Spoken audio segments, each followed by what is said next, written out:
Good morning students. आज के lecture में हम बात करेंगे वर्ग, माध्य, मूल मान, रूट मीन, स्क्वायर या आरएमएस वैल्यू के बारे में। तो देखते हैं क्या होती है ये। The RMS value of N alternating current is given by the study current. जो आरएमएस वैल्यू होती है अल्टरनेटिंग की, वो दी जाती है किसके द्वारा? स्टडी करंट के द्वारा।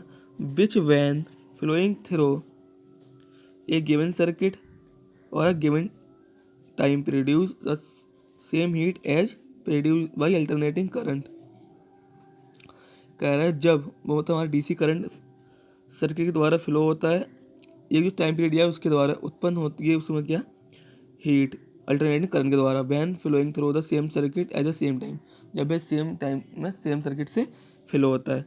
अब इसकी डेफिनेशन हिंदी में देख लेते हैं हम। जैसा कि हम जानते हैं कि प्रत्यावर्ती धारा का परिमाण तथा दिशा एक निश्चित समय या क्रम में परिवर्तित होते हैं। तो कह रहा है जैसा कि हम जानते हैं कि प्रत्यावर्ती धारा का परिमाण या दिशा एक निश्चित समय या क्रम में परिवर्तित होता है। देखिए यहाँ पे कैसे कह रहा है, देखिए यहाँ तक पॉजिटिव आया फिर नेगेटिव हो गया, मतलब एक समय दे रखा है उसके बाद ये अपने आप चेंज होगा, वही समझाना चाह रहा है यहाँ पर ये। पहले प्रत्येक चक्र में धारा पहले आधे चक्कर के लिए एक दिशा में तथा दूसरे आधे चक्कर के लिए विपरीत दिशा में प्रवाहित होती है। देखो पहले दिशा में मतलब पॉजिटिव जा रही है, फिर दूसरे चक्कर में नेगेटिव हो गई। अतः पूर्ण चक्कर में प्रत्यावर्ती धारा का औसत मान शून्य होता है। शून्य कैसे होगा? ये हमारा स्टार्टिंग पॉइंट है, यहाँ से इतना हम ऊपर गए, इतना नीचे चले गए, तो ये कैंसिल हो जाएगा हमारा। जहाँ चले तो वहीं आ गए ना, इस पे सेंटर बेस लाइन पे। परंतु प्रत्यावर्ती धारा के एक पूर्ण चक्कर के लिए धारा के तात्क्षणिक मानों का वर्ग उसका औसत मान शून्य नहीं होगा। शून्य क्यों नहीं होगा? मतलब हमारा एवरेज तो शून्य हो रहा है, वो शून्य क्यों नहीं हो रहा है? देखिए हमारा मान लीजिए बेसिक वैल्यू ये है, इसका स्क्वायर करेंगे डबल हो जाएगा। ये नेगेटिव में इसका स्क्वायर करेंगे तो माइनस माइनस प्लस होता है, तो ये स्क्वायर हो जाएगा। तो ये अब कैंसिल नहीं हो रहा है ना, बस वही कहना चाह रहा है। प्रत्यावर्ती धारा का वर्ग माध्य मूल मान आरएमएस दिष्ट धारा मान के बराबर होता है। प्रत्येक राशि धारा वोल्ट के वर्ग मान के दो विधियों द्वारा ज्ञात की जाती है। मध्यमान कोटि, मिड ओरिएंट मेथड और समाकलन विधि, इंटीग्रेशन और analysis method. Mid Orient method क्या होता है? चित्र में धनात्मक प्रत्यावर्तन अर्धचक सममित जबकीय प्रत्यावर्ती धारा तथा विकृत जबक्रिय प्रत्यावर्ती धारा non sinusoidal voltage alternating current के लिए दिखाया गया है। हमारे देखिए वेवफॉर्म ने बना लिए। अब यहाँ देखिए हमारा लिखा है अर्ध चक्कर के लिए समय t सेकंड है तथा n तुल्य भागों में विभाजित किया गया है। समय t है, n तुल्य भागों में विभाजित किया गया है, अतः प्रत्येक भाग के लिए समय t/n सेकंड माना।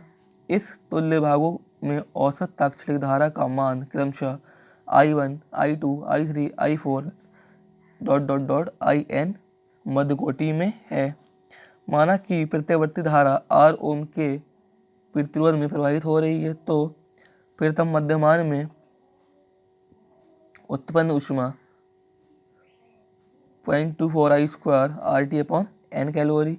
द्वितीय के लिए भी सेम, तृतीय के लिए सेम, फोर्थ फिफ्थ ये n मान तक सब में सेम ही होगी। n सेकंड के लिए कुल ऊष्मा क्या होगी? 0.24 RT। I की वैल्यू में यहाँ लिख देंगे I square plus I2 I3। अब क्या है? t सेकंड में दिष्ट धारा द्वारा उत्पन्न ऊष्मा कितनी है? 0.24 I स्क्वायर RT। परिभाषा के अनुसार दोनों ऊष्माएं बराबर होंगी, ये वाली और ये वाली बराबर रख दो। 0.24 से 0.24 कैंसिल, R से R कैंसिल, T से T कैंसिल, बचा I square equal to I square plus 1 plus I square I2 square plus ... IN square upon n। इस पर जब यहाँ से स्क्वायर हटेगा रूट आ जाएगा, तो ये क्या आ जाएगा हमारा? Square root of the mean of square of the instantaneous current. इसी वोल्टेज का वर्ग मध्यमान होता है। बी इक्वल टू क्या हो जाएगा हमारा? वोल्टेज को देखेंगे तो B square B1 square plus B2 square plus BN square upon n। Analytical method क्या होता है? ज्वावकृतीय प्रत्यावर्ती धारा की जनक समीकरण I equal to I m sine omega t equal to I m sine omega sine theta.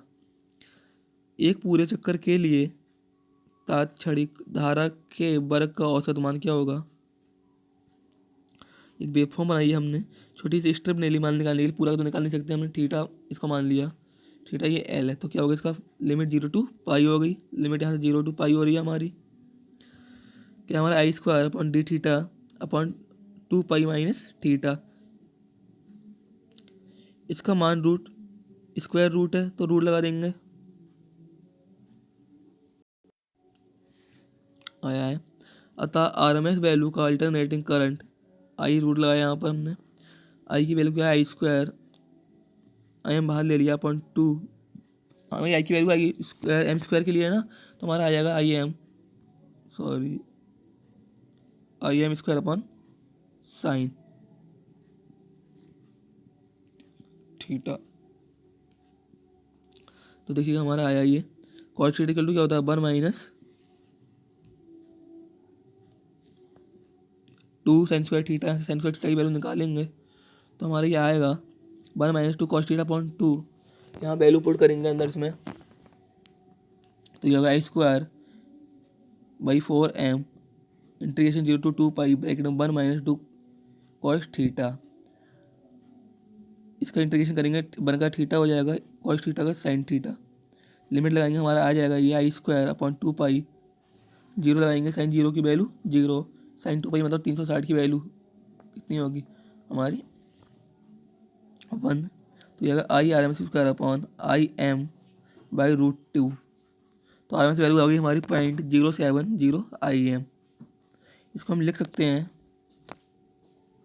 I R M S equal to I max value तथा एक पूर्ण चक्र में औसत ऊष्मा का मान प्रभाव होगा इसका इक्वल टू आर ब्रैकेट में I M upon root 2 square upon R half I M square upon R. अब देखिए हमारा आया औसत या मध्यमान, एवरेज वैल्यू की बात कर रहे हैं, तो इसमें क्या है देखो, प्रत्यावर्ती राशियों का मान परिवर्तनशील होता है, इसलिए प्रत्येक धारा की तुलना अपरिवर्तित धारा स्टेडी स्टेट या दृष्ट धारा से की जाती है। प्रत्यावर्ती धारा का मान या मध्यम मान उस अपरिवर्तित धारा या दृष्ट धारा के तुल्य होता है जो कि परिपथ में आर पार एक्रॉस वही आवेश चार्ज स्थानांतरण करे जितना प्रत्यावर्ती धारा द्वारा उतने ही समय में स्थानांतरित होता है।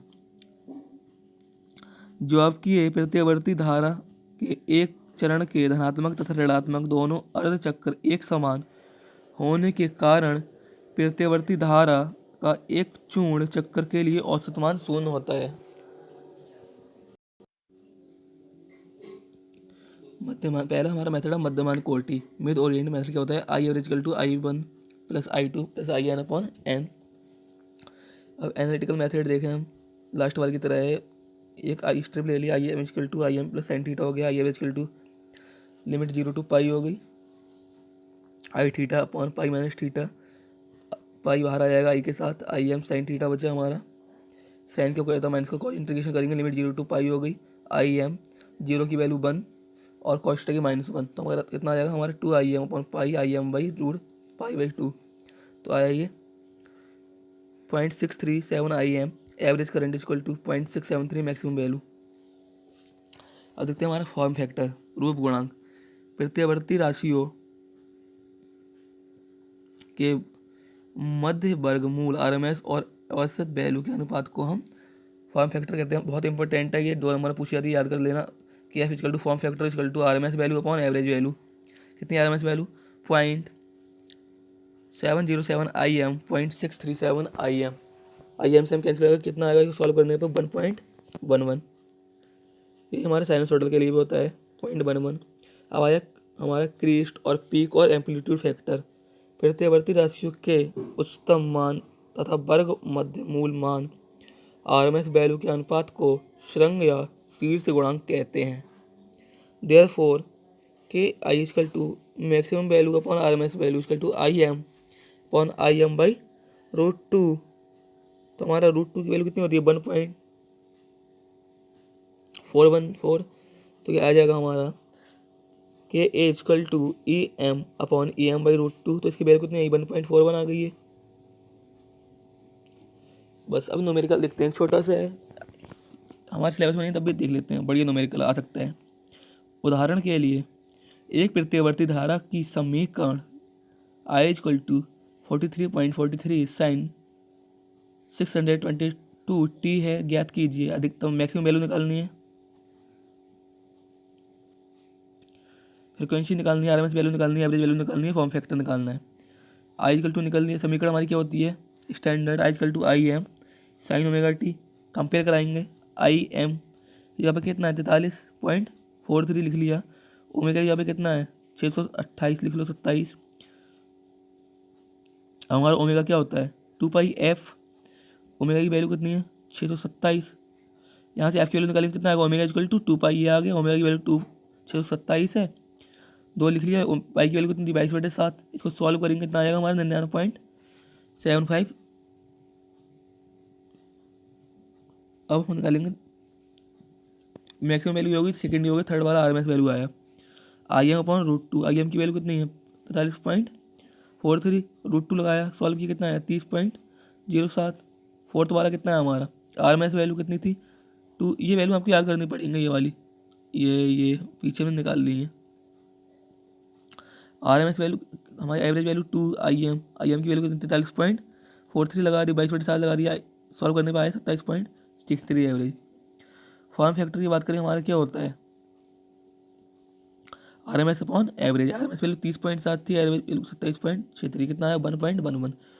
स्टूडेंट्स आज के लेक्चर में इतना ही पढ़ेंगे, कल डिस्कस करेंगे नए टॉपिक के बारे में। Thank you.